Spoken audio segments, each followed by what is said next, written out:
Welcome to the Finding the Magic podcast, where books come alive. I'm Tricia Copeland, a fiction author and host of this show. If you love books, finding great reads, and hearing about the story behind the story directly from the authors, this is the place for you. Whether you like fantasy, science fiction, dystopian, or romance titles, I think you'll find something to love in my playlist. Listen in to discover something magical about a book or two today. Welcome, Kalee. Thank you so much for having me. Well, thank you for being here today. We have Kalee Boisvert, and I'm super excited to talk to her because she has a multitude of books, from children's books to women and money books, which is sound like all of us could use, and then like a very kind of, it sounds like an emotional book. So I'll try not to cry. Soul Rich. A conversation to one. You maybe I'll let you say the whole title of that one when we get to it. But yeah, so jump in and tell us how you got into writing. Awesome, thank you. Yeah, so I guess getting into writing, I think, oh my gosh, when was it now? It was just like years ago, and I just remember I was sitting in my, downtown office, being very much like the corporate office person I was, and then out loud I just said, I think I want to write a book. And just at that moment, someone was walking by my door, and he had gone to a networking event and met a book coach. And it's sort of, he stops in his track and he's like, well, as a matter of fact, I just met this book coach at this event I was at. And I'm like, a book coach? What's that? So then, of course, I was intrigued. I reached out. She's amazing, and she helped me out in developing my first few books because it was all brand new territory for me. I was always very like analytical and numbers focused, so I didn't really know what that even meant to write a book and how to go about it. So that was like, I guess, yeah, a few years ago. I don't know. Time flies when you're writing and having fun, but not too long ago. And then, ever since I've been getting more ideas, especially in the last year and some. And so just doing more and more. And like you said, kind of spanning different types of books, and that's been fabulous too. So I have ADHD, and so my attention can switch quickly to, an idea or something pops up. And that's what was cool about that, and where like my writing really like felt like it, like the floodgates opened, was recently when I kind of finally gave myself permission to do that and to just go where the ideas were coming up, because I thought I had to. So I started with money book, and because I was a money person, money books, that's just what made sense, and I sort of like stayed in my lane. But then when I decided, like, it was out of nowhere, I just kind of gave myself permission to just write and be a writer. And when that happened, it was like all the ideas flowed in, and it was like kids books, and again, nothing to do with money books, and all that was coming out. So that's kind of the long roundabout story of starting from very much thinking that it was very outside of my realm being a writer, but knowing that I wanted to write something, to actually giving myself permission to write whatever came to me, and that I didn't have to stay in a specific genre or type of book. And then I like, it's been so much fun ever since. I love it. I think people that love to write get the writing bug and then they don't stop. They just keep going, and like you, I genre hop, and yeah, I just have fun with it. So that's awesome. Yeah, because ideas, it's just like you're inspired, it's creativity, and it's just daily life. And so many different things inspire you. A lot of the stuff that inspires me is my children. And so that's the kids' book piece of it. I'm like, I love writing kids' book stuff because it's things that I'm learning and absorbing from them. And I'm like, oh, this would be a great book idea. And yeah, so that's, yeah, it's, you're right, it's fun. It's just when you like books. Yeah, and I was noticing that two of your kid books are money focused too. So Money Wise Mabel is the star of that book, or the main character in that book. Tell me about those.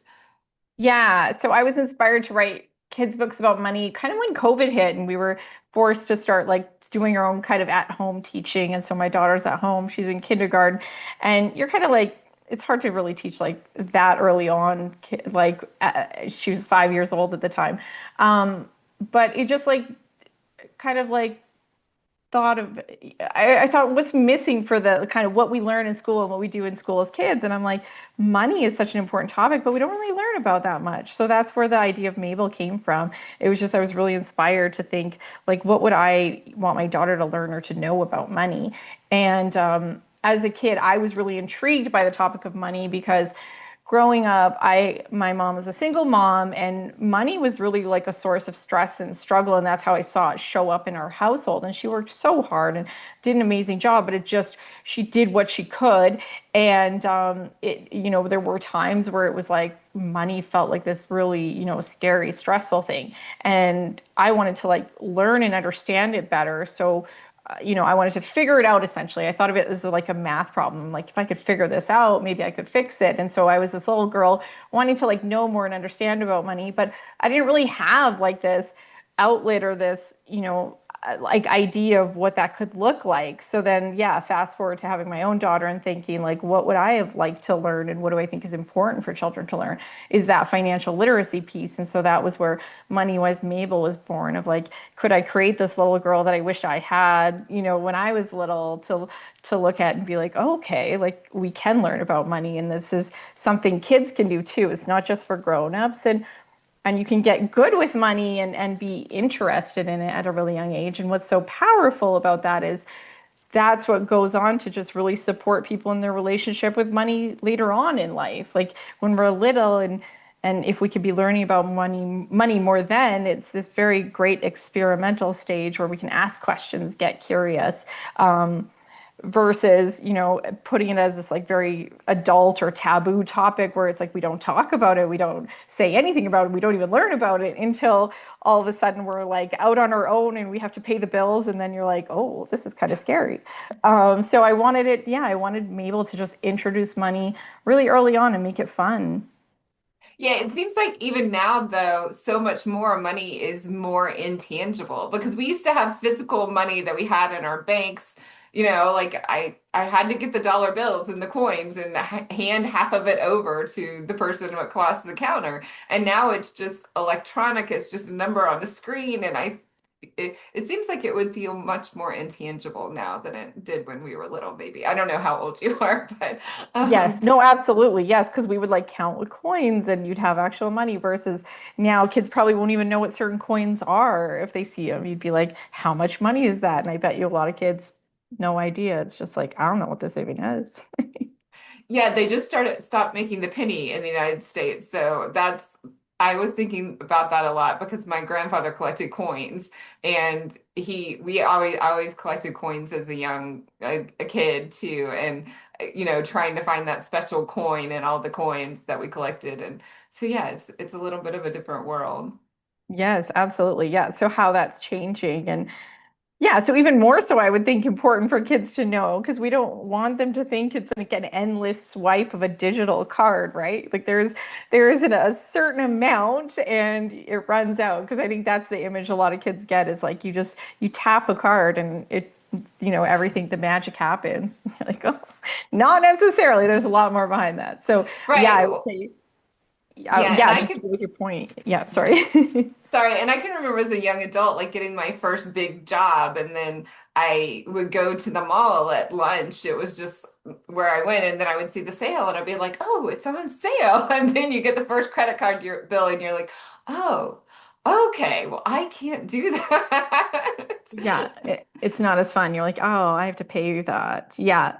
So yeah, like it's so cute. I think talking to kids about money is like the funnest conversation because kids are so cute and like hearing their sort of take on things and their understanding is so fun anyway. So yeah, I love that Mabel is like introducing that or just opening up that topic of conversation with your kids and then take it further and ask them questions about money and have conversations and be opening to answering questions they have. And it's just that's how we create financial literacy. I think a lot of parents and people like feel like, well, I didn't learn that, so how do I teach my kids? And it's almost like that's why they step away. And it's like you don't have to be an expert, you don't have to be like the next Warren Buffett to be able to share knowledge with your children.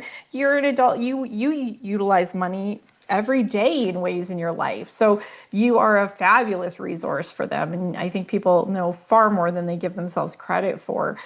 So know that too, that just having those fun, curious conversations and making it fun is so powerful too, because money can be a really heavy topic otherwise, and it can lead to a lot of like very big, tough, stressful, like I guess emotions in people.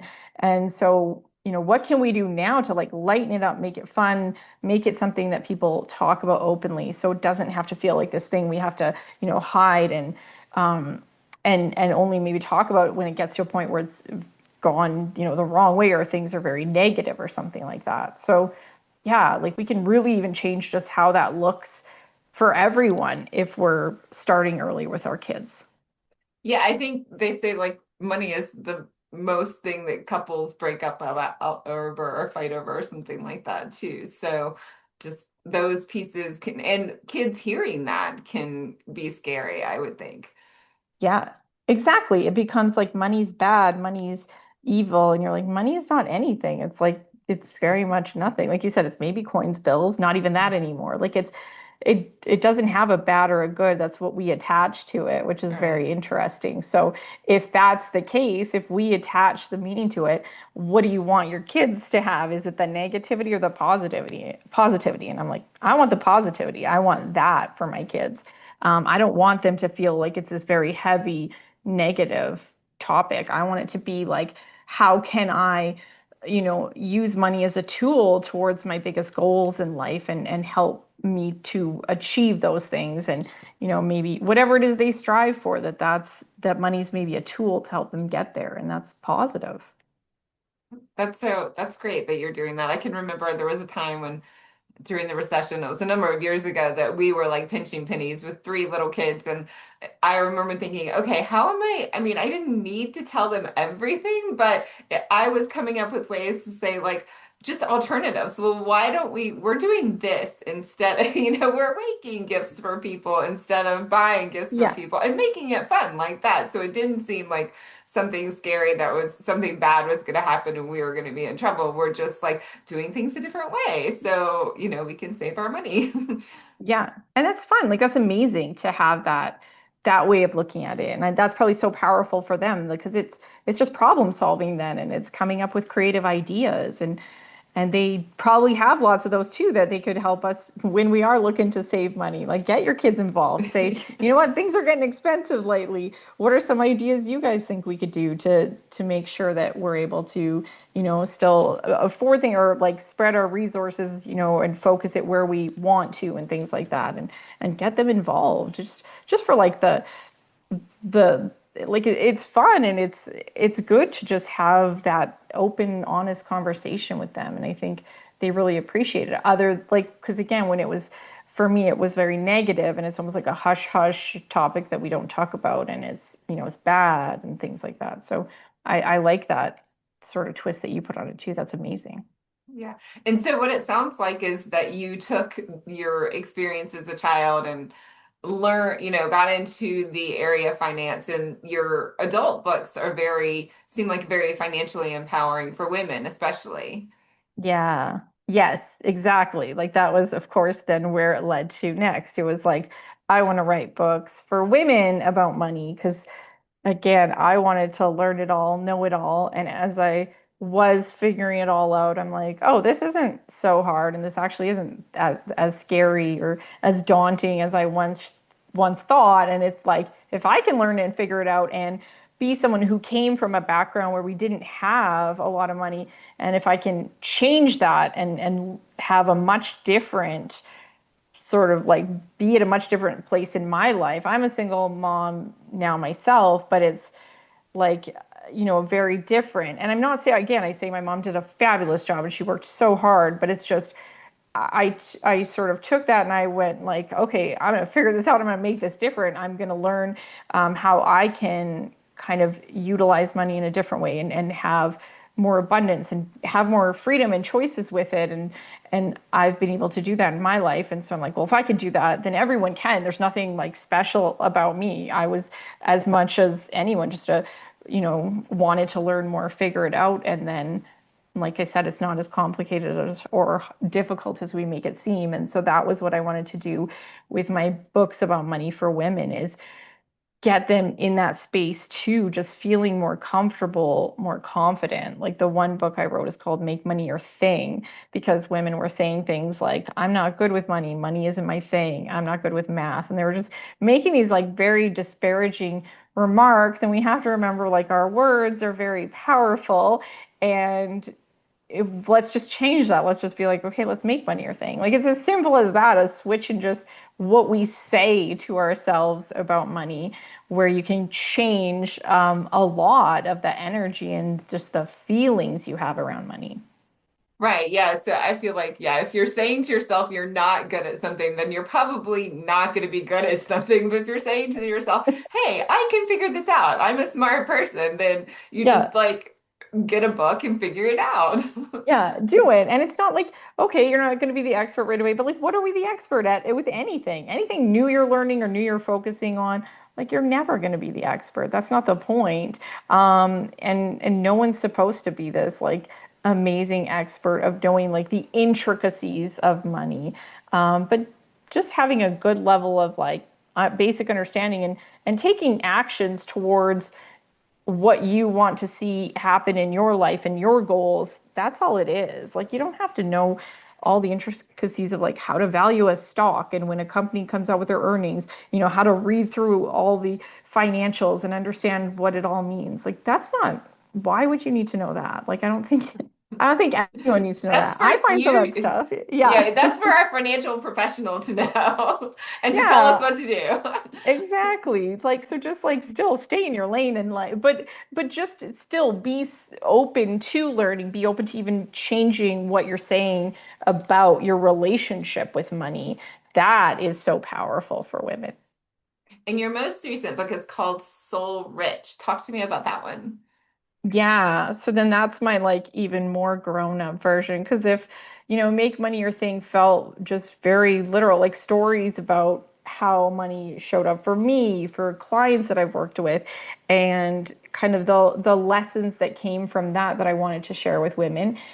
Um, and then I guess it was like taking some time and really reflecting on the journey of my clients and even myself. Kind of seeing like it's not really even about the money. Like, you're like, whoa, that was a weird plot twist. um, but it isn't, and I think it's something women, I think, go get innately, which is why I love working with women. I mean, I am a woman, I can relate, I understand, but it's so much bigger than money. And when I realized, the conversations I was having with women were about like, you know, starting kind of very new and fresh on their own, oftentimes like women who were widowed, who had gone through divorce, and maybe they were like felt like they were starting at like the beginning in a way, not like, but like with their finances, because maybe they weren't a part of the conversation, or they weren't really involved in their finances up until that point. And so that again needed that sort of maybe the basic conversations, things like that. But then it was like, it wasn't even about that. It was like getting to see this growth of like them just becoming more like independent and confident in all elements of their life, and how like money fed into that. But then you're realizing, like, because it's just part of the whole picture, like money is one element, and again, it's like a tool to make things happen. But it was like the growth and the change and the what I saw, like, was not the numbers just in themselves. It was like this, like these personal changes of, trusting themselves and doing different things in their life, like showing up for themselves, not being like a people pleaser, and just all like women starting to really put put their own needs first and go on that vacation that they've always dreamed about, even if it's solo. And the idea of going on a vacation by themselves was like the scariest concept, and then they just did it. Or they said, like, you know what, I've always wanted to live in BC, but I don't, I work here and I'm based here, I've always been here. And then that's just another place in Canada, this is my example. But and then just us having the conversation about it, and like hearing her, what she's thinking, this and that. I'm like, just do it. Like, you could tell that she was almost just not giving herself permission then, and did it, and everything worked out, and she found the job, and it all came together. And you're just like, wow, it's like so much more than money. And so that's where Soul Rich came from. It's like I wanted women to understand it is deeper, and I think they know that. That it's giving themselves permission to succeed and do well in this financial realm, because they would learn the things, and you would share the information, and I would do like lunch and learns, and they would show up, and they were great students, but they would still say things like, but I'm not good with money, or I don't know all this stuff. And you're like, but you do.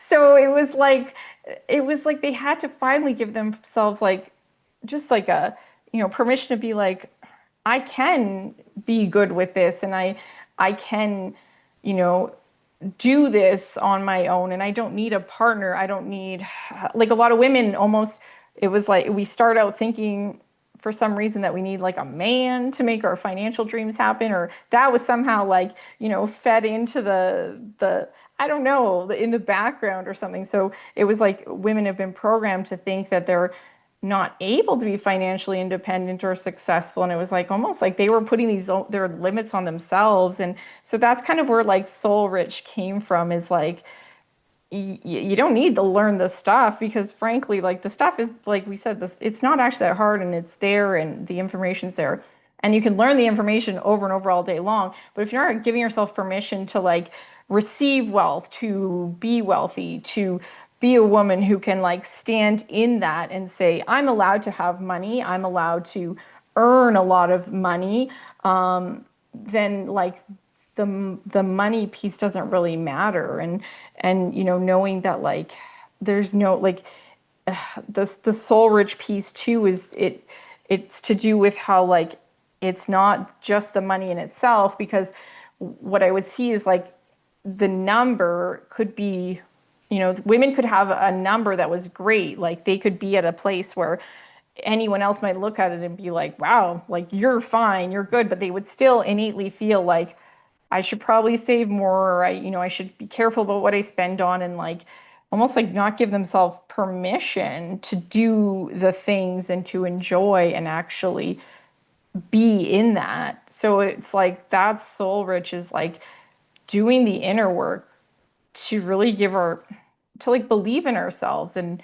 have that like self-worth piece really, boosted up, to know that yeah, like that women belong in this space too with money. It's not selfish, it's not greedy, it's not, I don't know, there's a lot of weird baggage that women have been told or carry about money, that it's like we have to just clear out and just see it as that sort of like weird baggage that we're just like, that's not mine.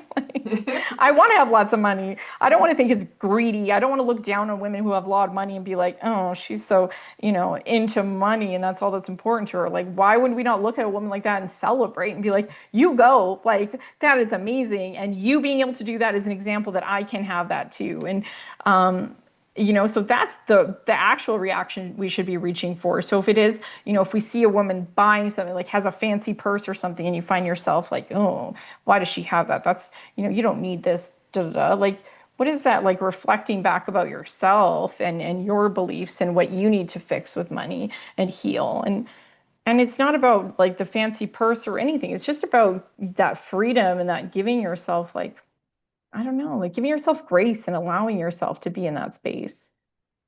Yeah, I mean, it seems like once you have confidence in that area and you allow yourself to say, I do deserve this, I've worked hard for this, I deserve this. I deserve to be able to celebrate this. And how does that look for me? Like, do I really like cute purses? Or do Yeah. I really like taking that vacation? Or all of those self-care things. And then it seems like if you get that in one area of your life, it can transfer to other areas of your life. So other areas of your life can feel more comfortable and enriching too. Absolutely. Like, so you're right. Like, so it's like money's is one piece, but if like it can affect so many other areas of our lives, and it's like that giving permission to ourselves as women that we do in so many ways that we need to work on as women, like where we're really good at putting other people's needs first. And we're like, I think we're by nature, we're nurturing, we're caring, right? We have, children. So we put everyone's needs before ourselves. And it's like, we got to put ourselves in that equation too.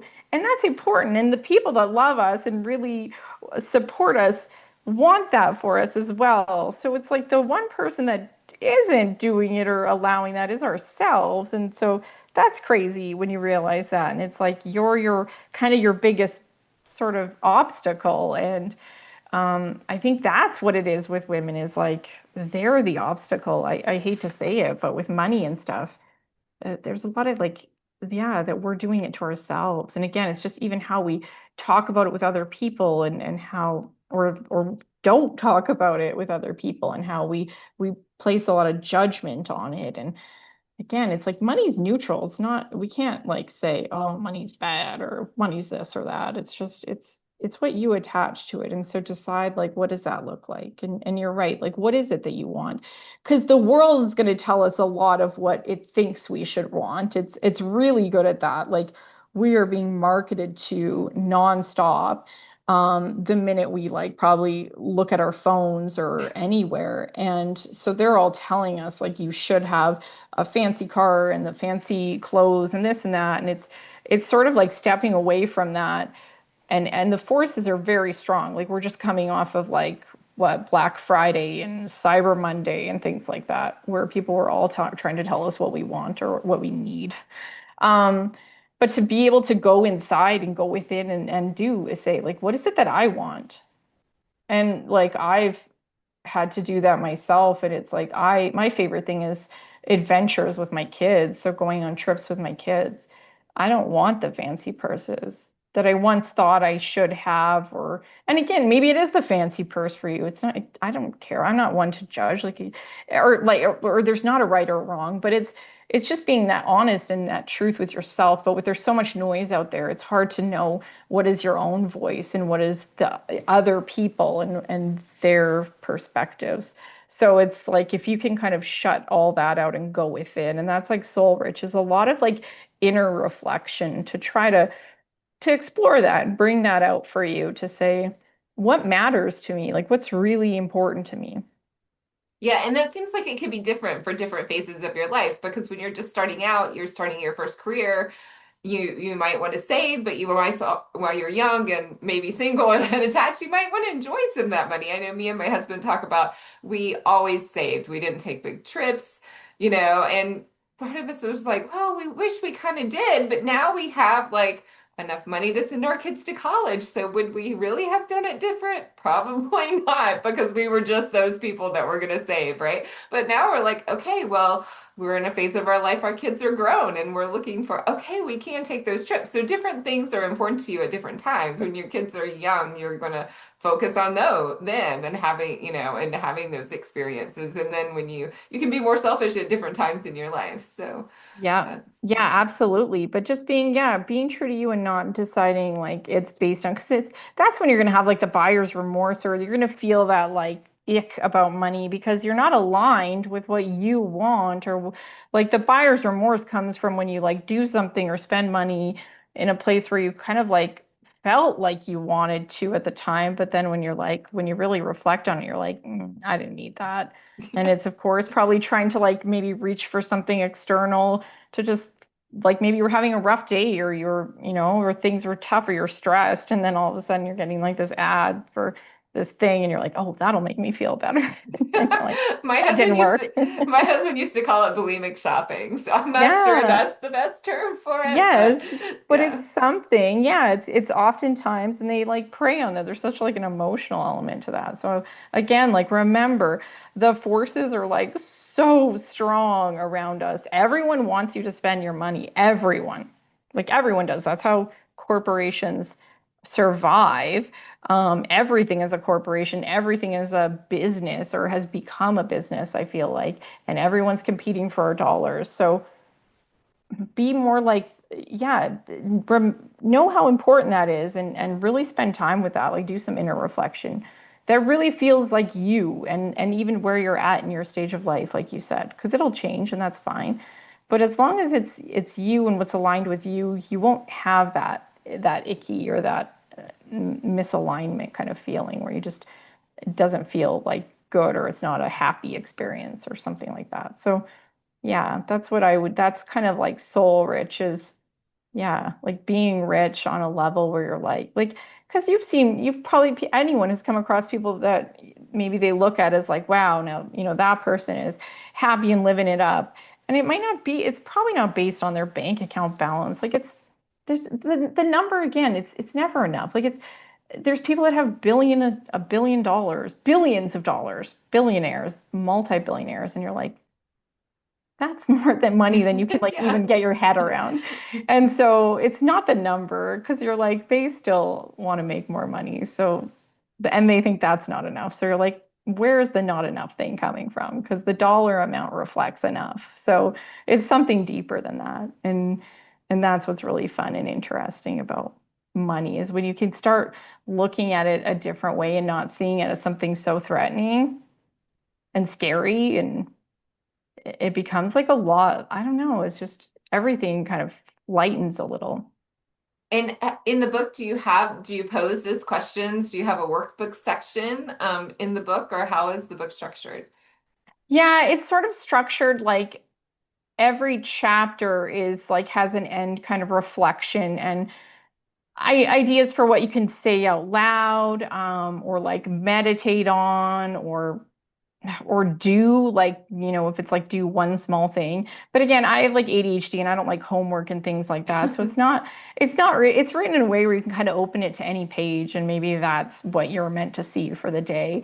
And yeah, it's just those like kind of like gentle reminders of women kind of doing that inner work or looking at it, doing that inner reflection, and a lot of it can relate back to kind of repairing kind of a relationship with ourselves or like a self-worth and how money then is sort of a byproduct of that, which is weird. And then you're like, well, that makes it sound even more difficult. But I'm hoping this is easier. This is easier than the like very technical book about like learning about a stock or something. This is far more important when you can like sort of heal your full relationship with money and how you feel about money versus learn how to value a stock. Yeah, or compounding interest or something like Yeah. that. That Yeah. like, So like the computer will do that for you. The yeah. calculator will do that for you.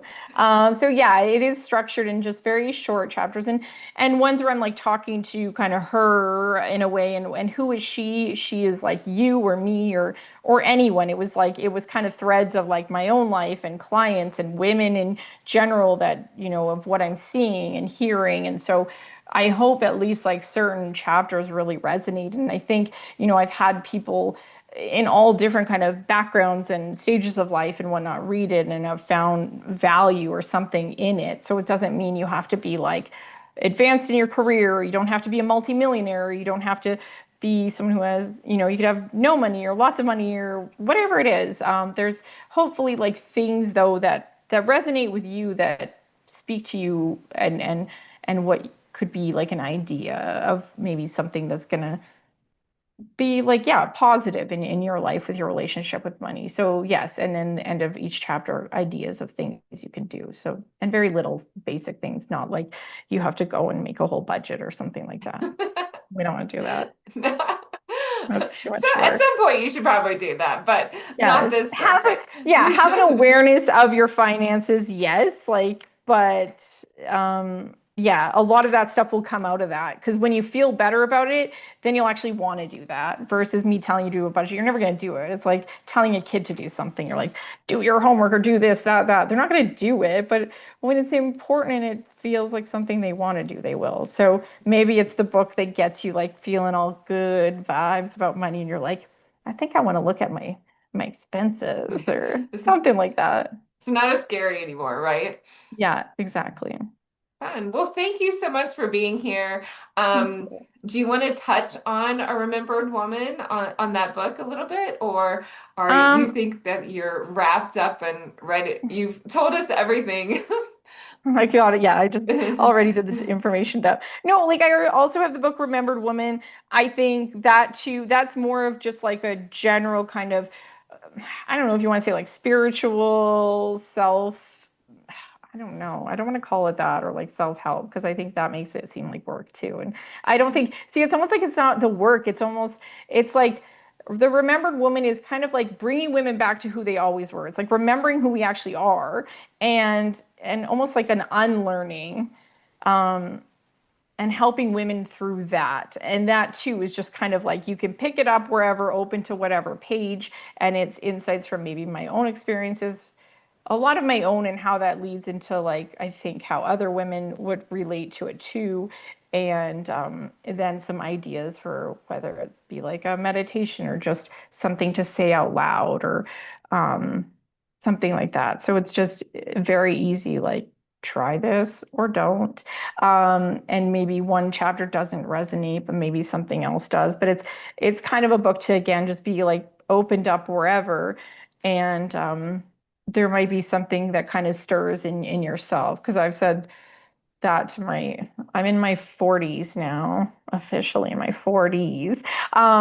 So it's funny because now I feel like when I hit 40 or something, it was like I was at the unlearning stage. I'm like I've been learning and self-growth and this and that and do and now I'm like, oh my, I have a lot I need to unlearn. Yeah. Like the people pleasing and the all that stuff. Is what I was, yeah, kind of getting at because it's almost like getting rid of all that stuff and it's like, whoa, like taking off the layers or the sort of the baggage or the I don't know, the armor, whatever it is we've put on over the years and getting back to ourselves and who we are. I'm glad we talked about that because I did not get that from the title. And I guess I didn't read the blurb afterwards, but I thought it was going Yeah, to be about grief. So that's much lighter than what I was yeah. envisioning. It Yeah, could so, be grief though. Like there is, I think, an well, element of grief, right? you Like a are dying, grieving. Yes, you're the loss made, of like your identity or who you thought you right, were supposed to be right. or so there is, but I hope it's positive, yeah, but there is probably a lot of like tears that will bring out, but tears are a good thing. That's in the book. It's like the one who was too sensitive. I was always told I was too sensitive. I cried a lot as a child and I was called Kalee Cry Daily, which Oh, didn't, it was very like negative context, and so then it was like you learn it's bad to feel into that, and I'm like, well, luckily I did because it is actually very good to cry and to like, it's like a release of an emotion and it's a letting it pass through you. So there might be some tears and stuff, but that's a good thing. Like tears, emotions, big feelings, those are all really good things. We're taught the other way, or we're taught, like keep it together and put on like a sort of this, I don't know, like a tough sort of stance or something, or as women especially we're taught like, oh no, you don't cry at work or something, that's how you like basically lose your opportunity at advancing or something in your career. But I'm like, it's such a strength, like softness and that empathy that we have is such a strength, and so it is. So I yeah. cry daily, so Oh, I was so good. prepared to cry. There you go. I'm glad you didn't cry. But yes, there is a lot of tears involved, and that's good. That's important. Crying is really important. It's a good thing. Yeah, it means you care, number one, right? And it's meaningful. And also that release of, okay, Yeah. we've got this emotion, we're processing this, now we can move on. So, Yeah. Yeah. We're letting it go. We're letting it flow through us. And that's very important to let it flow. Otherwise, it's going to get stuck. And then what do we have? Trauma. We have sleep disturbances. Like how many women are struggling with sleep? And then I mean, we'll all just decide. We have to decide it's a whole array of issues, but we just kind of slap on it's menopause or perimenopause, or is it all the stuff, the stress, the this, the that, and then we just and hold on to it or whatever, and now we have sleep disturbances. Like, I wonder why. Yeah, we have a lot to think about a lot of the time. Yes. Tell everyone where we can find you and your books so we can run out and get them today. Yeah, the books I mean, they're online, all of them. Like I've started self-publishing a lot of my books that come out just because it's like quick and easy to get it out to the world. So online, because a lot of the online retailers, then you're going to be able to find it through. So like the Amazons, the Barnes and Noble, things like that. Online retailers is probably the easiest way to find it. Thank you. And so just so everyone knows, Kalee, Kalee, Boisvert. Boisvert, did I get that right again? Yeah, I know. And it's French, so it's like said Boisvert, but it's spelled Boisvert. So go Thank figure. you so much. We'll have all the links in the description for the people. And thank you for being here. And I hope you'll come back when you have a new book. Thank you. Thank you so much for having me. Thank you, everyone, for your time. Of course. Bye. Thank you. Bye. I hope you enjoyed this episode of the Finding the Magic podcast. I'm your host, author and podcaster Tricia Copeland, and I love getting behind the scenes. If you like the podcast, make sure to subscribe and stop in each week to discover new authors and books. Thanks for listening, and until next time, keep finding the magic.